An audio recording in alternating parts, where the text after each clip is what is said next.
જય ગૌ માતા, જય ગોપાલ. પારુલ જીવદયા ટ્રસ્ટ તો આજે 2 તારીખને મંગળવારની રાત્રે સેવા કરતા પારુલ જીવદયા ટ્રસ્ટના ગૌ સેવકો તો આ એક પાંજરાપોળ છે વાલા. અમારું કોઈ પ્રાઇવેટ ગૌશાળા નથી. તો આની તમે હાલત જોવો, આ પાંજરાપોળ છે. આનું કોણ, આ બિચારી આ મૂંગા જીવનું કોણ ભાઈ? આમ તો જોવો આની હાલત કેવી, આની દશા છે. અને આપણી હિન્દુ ધર્મની આપણી માં છે, બરાબર? તો આમ જોવો તો ખરો આપણી માઓની દશા તો જો આમ જોવો છે. તો આ બધીને અમારે અહીંયા આવીને બેહારવાની, ગોળવાળું પાણી, ખાણ, ઘાસચારો, કબૂતરને સણ અને પાટાપિંડી ડેસિંગ આ વગેરે અહીંયા અમે સેવા કરવી છીએ. તો અમારે કોઈને સેવામાં જોડાવવું હોય ભાઈ, અમારે કોઈ પણ ગૌ સેવકનો નંબર મેળવીએ ને આવો જોડાવ.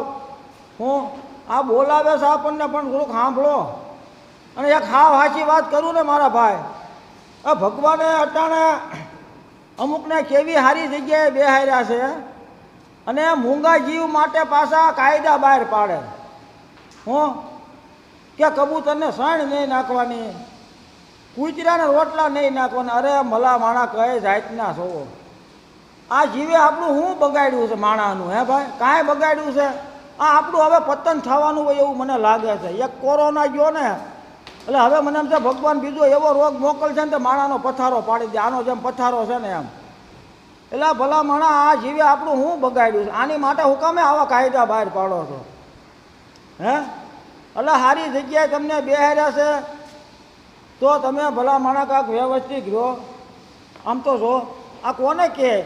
અને માણા કેવા સ્વાર્થી છે ખબર? કે આને જરૂર હતી ને ત્યાં સુધી બિચારીએ દૂધ આપ્યું, ત્યાં સુધી રાખી. ભલા માણા આણે આપણી પ્રજાને દૂધ પાઇપાને મોટા કર્યા છે.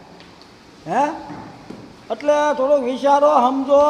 આવો અત્યાચાર મૂંગા જીવ માથે ન કરો. કોઈ પણ મૂંગો જીવ હોય ભાઈ, આનું દુઃખ સમજો, આની વેદના સમજો. જય ગૌ માતા, જય ગોપાલ.